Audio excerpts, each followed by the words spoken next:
just been taking so much time over thinking and businesses and also academia that is just unbelievable. But it's because it's so rich, it's so challenging, it's so new. I, being at the end of this chain of excellent presentations, so there might be some repetition, but hopefully there will be some new ones. I'm coming in from a human resource perspective, but also from a service perspective. I'm coming in from investing in the human capital in the new economy, and how this technology can help firms to become more profitable, be more attractive, and basically become more attractive in the marketplace, but also then having a higher return on their shares. So I also need to say that I'm coming from a small country. I am it's a very rich country, very we're a social democratic, a well-developed welfare state. So it might influence my way of thinking about these things. It might be different in the United States, where there's a much more cutthroat approach to technology and humans. But I want to use the opportunity to think about this. Let me see here. This there, yeah. So this is a very simple, illustration, or a very complex illustration. But the point is that what we can do, and what Nav also demonstrated, and Jan demonstrated, was, the very simple code that is required to get something, a phenomenal, very complex things done. This is my very simple, up in the left there, my comment to, or my code or prompt to DALL-E 3, just to generate something. So what I did here was just basically loaded in my presentation, and I told them to, based on what you have been reading, how can you develop a slide that can be useful in the first opening? But so this is a very natural language, and most people can do this, and it has been phenomenal what you can do and what comes out of this. So this is probably what impresses me the most. You saw the prompts from Nav and what that generated. You saw what the dialogue that Jen was creating, how that generated, how it came across. So this, to me, is probably the most exciting part about this whole AI, Gen AI technology, how intuitive it is, and how we in natural language can get to something very complex very quickly. So, and I think that this also summarizes what Bill Gates said in a talk here, that in my lifetime, I've seen two demonstrations of technology that struck me as revolutionary: the graphical user interface and ChatGPT. And I think it's absolutely right. This technology, the way we need to think about it, is like a tsunami.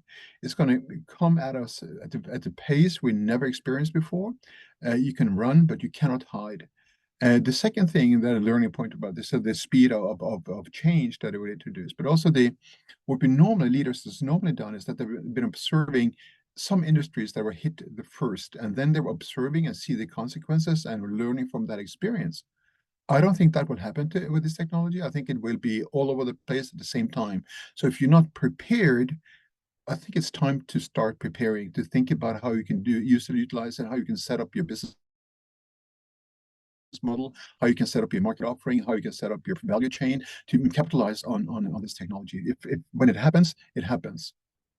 I think it's fair to say there's no longer business as usual. We've been saying that over the years, but I think this time it's going to happen so quickly, so dramatically, that we need to do things differently and start getting this technology on board. What concerns me was a study that was reported yesterday by BDO, the accounting firm, reported that when a lot of the leaders in their sample, a lot of them were telling us that they were not up to speed when they started investing in it or started implementing it in the company, which really concerns me.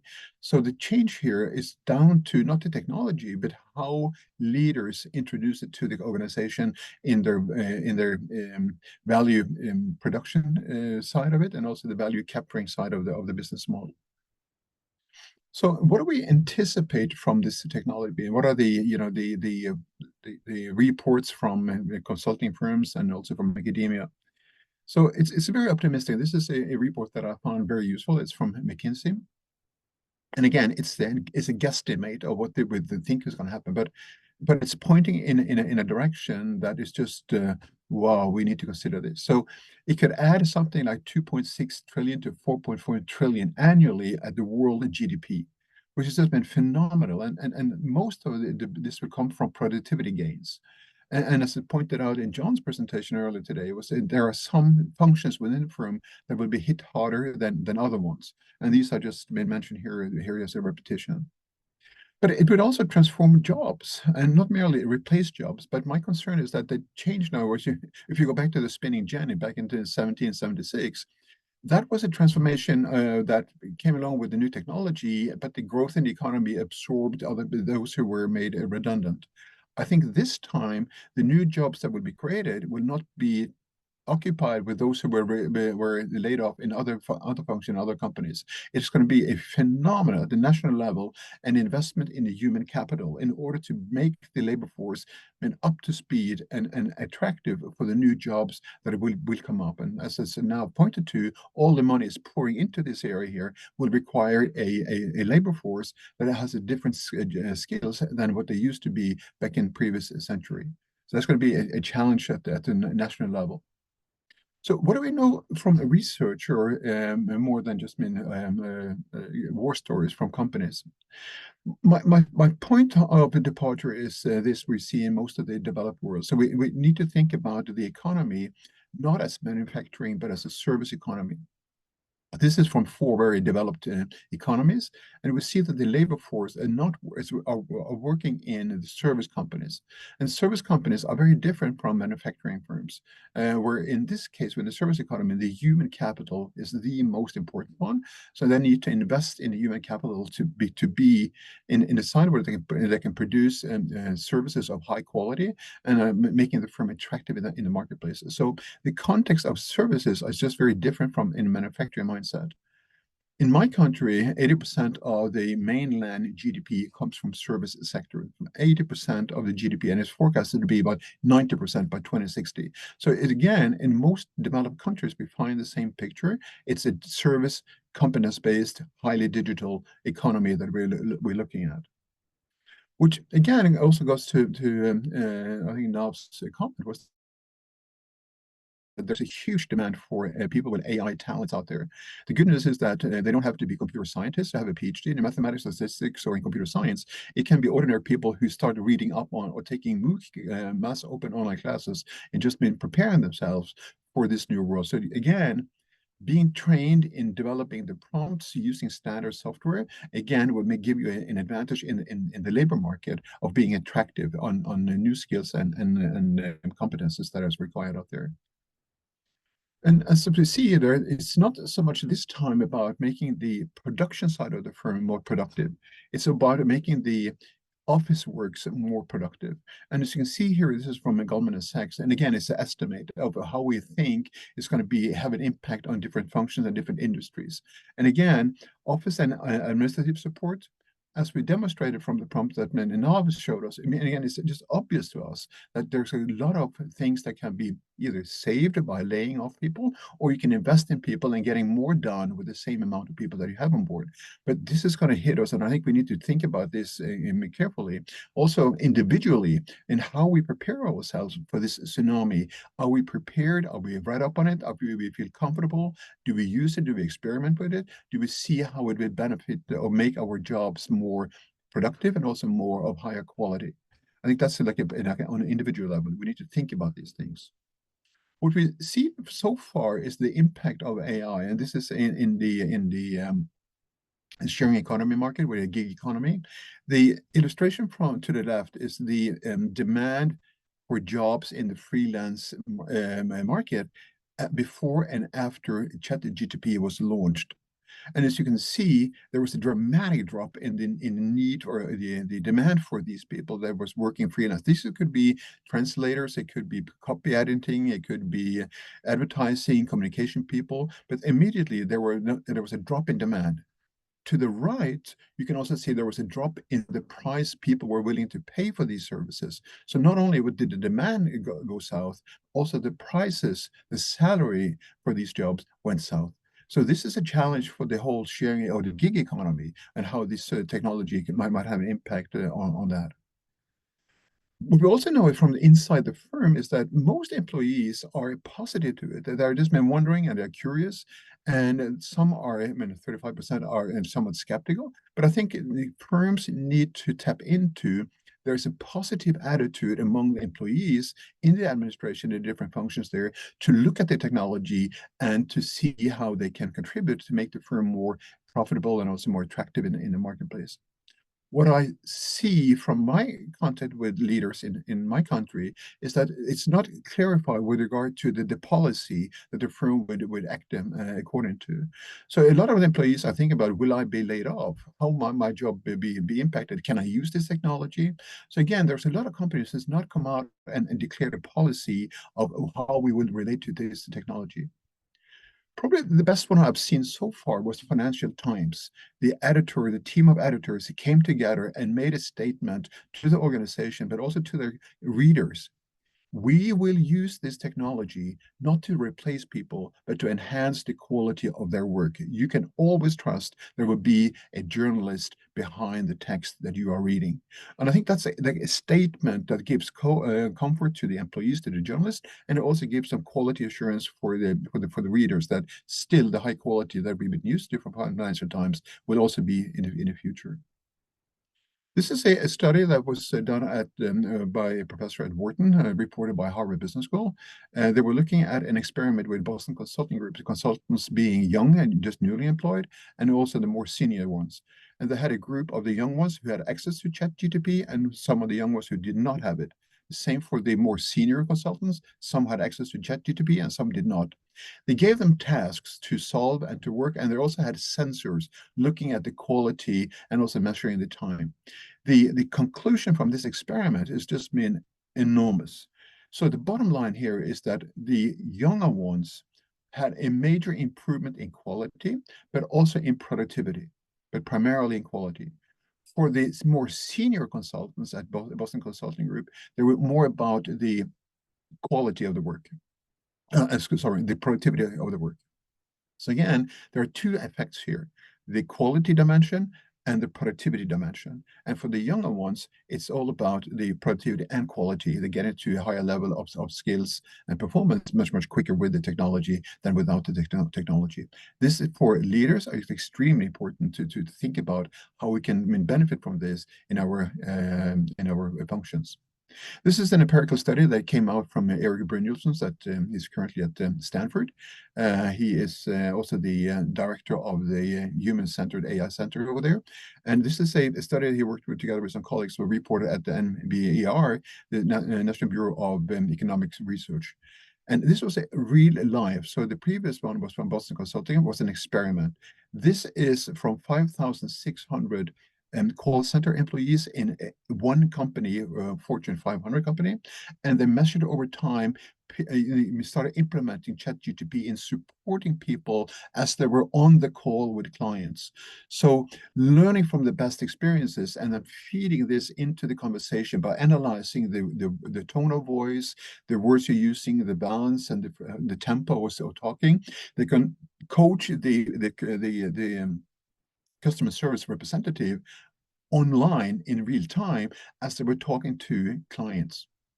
The result is just staggering, productivity and quality. But the first part is not new. The second part, I just feel may keep close to my heart because that's where we see most of the research in services are looking at.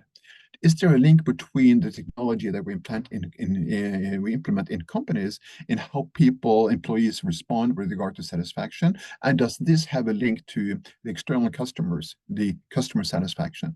And his document here, not only does it give us a productivity gain and a quality gain, but it also gives us an increase, a boost in personnel satisfaction because they're now doing a better job. They get better responsive from the clients, and thereby satisfaction increases.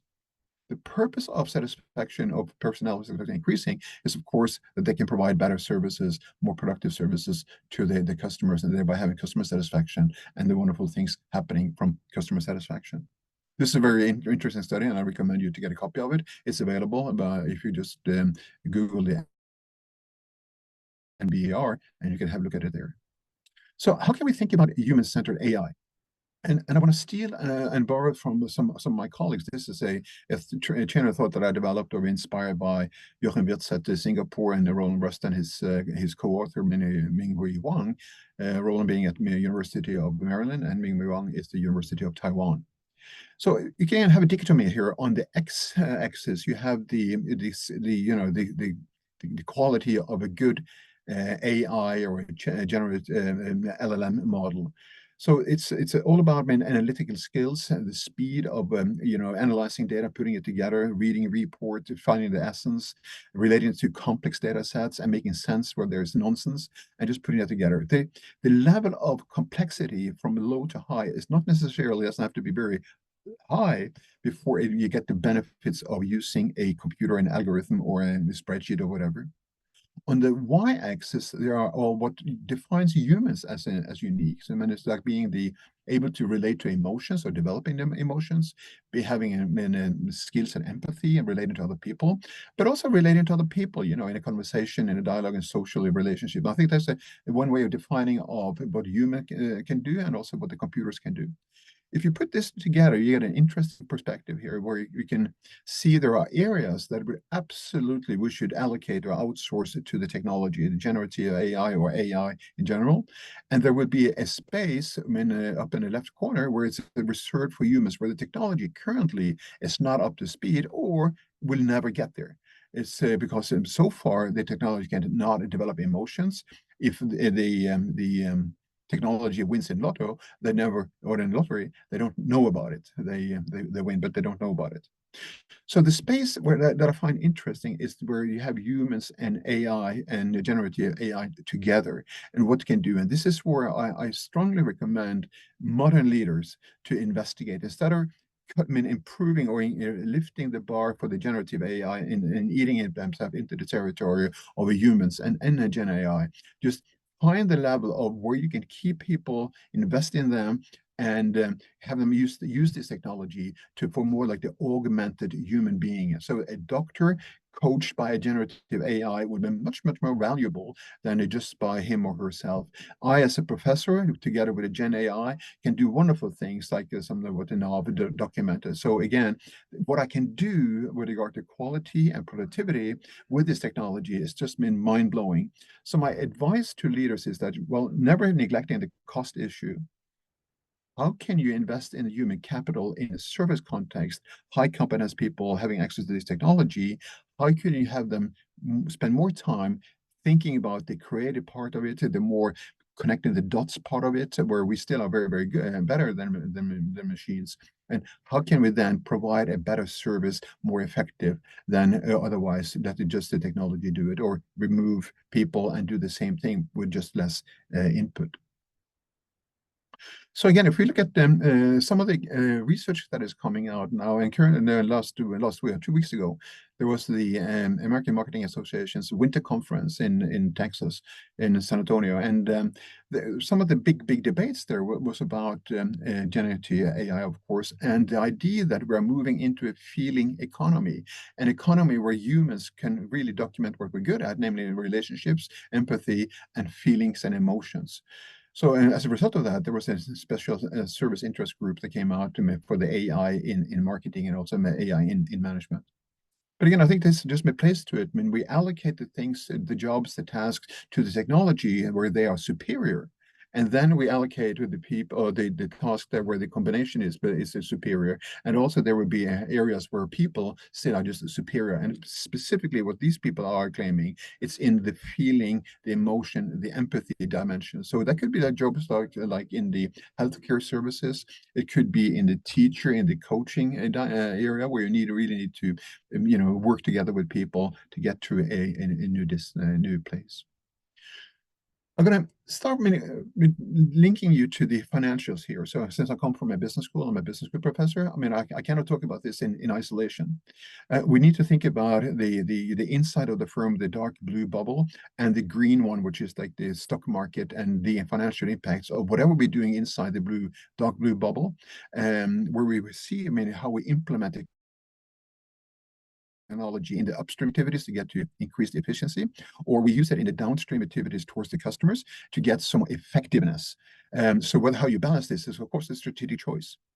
What I'm claiming is that, I mean, whatever you do inside the dark blue bubble will have an impact in KPIs that we can pick up in the marketplace. If you use the technology to improve customer satisfaction or quality, we can pick that up in customer satisfaction measures. If you decide to use this technology for advancing the organization, a new business model, a new way of creating value, or a new way of capturing value, or basically in the innovation dimension, that we will pick it up in the marketplace in two different measures. So one is the well-established customer satisfaction measures, and I have personally been responsible for developing a measure for how customers perceive firms and how that can be linked to the financial markets. So this is a study that just came out here just before Christmas. It's now being online and now coming in paper. But the basic idea here, and this is what most leaders feel comfortable with the intuitive reasoning. So we know from history that, I mean, investments in improving quality will lead to customer satisfaction. And we also know that there's a link between customer satisfaction and loyalty that will lead to decision choices and financial performance of the firm. What we now start getting at is that the same thing goes for the innovations firms are doing. And it can be very simple things or very complex things or technology-enabled things. But the idea here is that you do things that customers cognitively can register as a function of either technology, ChatGPT, employed in customer service, for example, or in chatbots. And I see that as valuable to me as a customer. So the innovation is perceived as positive. So there is, now, of course, for the same reason, it's an intuitive that this is linked to a stock return. In the same way, we can believe that like innovations will have an impact on customer satisfaction. So there's a duality here, a direct impact and also indirect through customer satisfaction. So that's the intuition that was developed for this study. What did we find? Well, two things I just want to point out is that leaders should still keep doing the customer satisfaction measures, keep focusing on quality and using the technology to improve quality, improve customer satisfaction to a level that is satisfying. You know, you don't have to optimize satisfaction. You just need to find a level that is satisfactory. The same thing for innovation is that when you improve innovations, it also would have an impact on your stock return. So both customer satisfaction and your innovations as perceived by your customers are positively correlated with stock returns. The interesting thing here is that for this sample, 123 companies over 5 years, a 5% increase in the American Innovation Index perceived innovativeness was associated with $2.8 billion increase in the shareholder wealth. So again, it's a very strong correlation. Again, taking us back into how do we employ the technology to get to these wonderful financial implications, which for private firms is what the whole thing is about.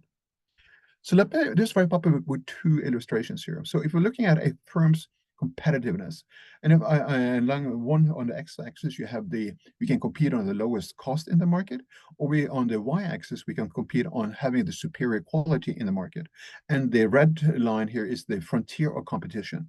So the question is, where is our firm compared to competition? And we can put it as a function of how we employ AI and generative AI into various functions of the firm, either in the upstream or in the downstream activities. So just theoretically, we can think of three companies, A, B, and C, being positioned very differently. So A are not competing on cost, but they are competing on superior quality and thereby picking up a higher price than the other ones. B is in the middle. They can go in any direction. They can improve the costs, they can improve the quality, or they can do both things at the same time. C have a leadership in costs, and of course, using a technology for them will be all about removing inefficiency while maintaining the same level of quality as the market requires. So again, depending on where you are and how you're competing, you will employ the technology differently. So the ideal position here is, of course, B, that can go in any direction and still benefit and come out as a winner. The worst thing here is to do nothing. If you just sit and wait, you will be out of business. Which leads me to a one-liner, is that the AI and generative AI will not replace companies, but companies who employ these technologies will replace those who do not. I think that's a fair fact to say. So just to summarize 3 or 4 bullets here is that to me, in my thinking, in my research, I consider quality as a ticket to play, to be in the market. But innovation, how I use the technology, is a ticket to stay because it helps me to make the firm attractive in the marketplace, and thereby being chosen again and again and again by our customers. Because we are in a service context in most of the developed world, it's all about human capital more than real assets like machinery. And it's about releasing the creativity of the individual. As Nav demonstrated so elegantly, by using these very sophisticated prompts, you can get to some new perspectives, some new ideas much quicker than you otherwise have done if you're going to do this manually.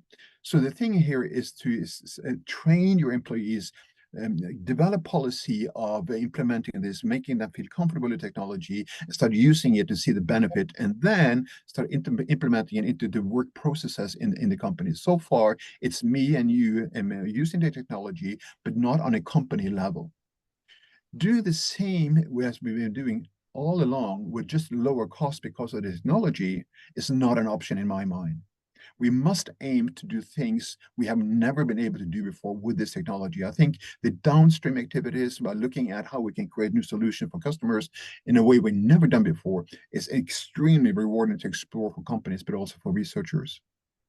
And just to steal a quote from Steve Jobs, I see AI and generative AI is like a scooter for the mind. He said it was like a bicycle for the mind. I say these technologies like a scooter for your mind. It takes you to places you've never been before, much faster you can ever imagine.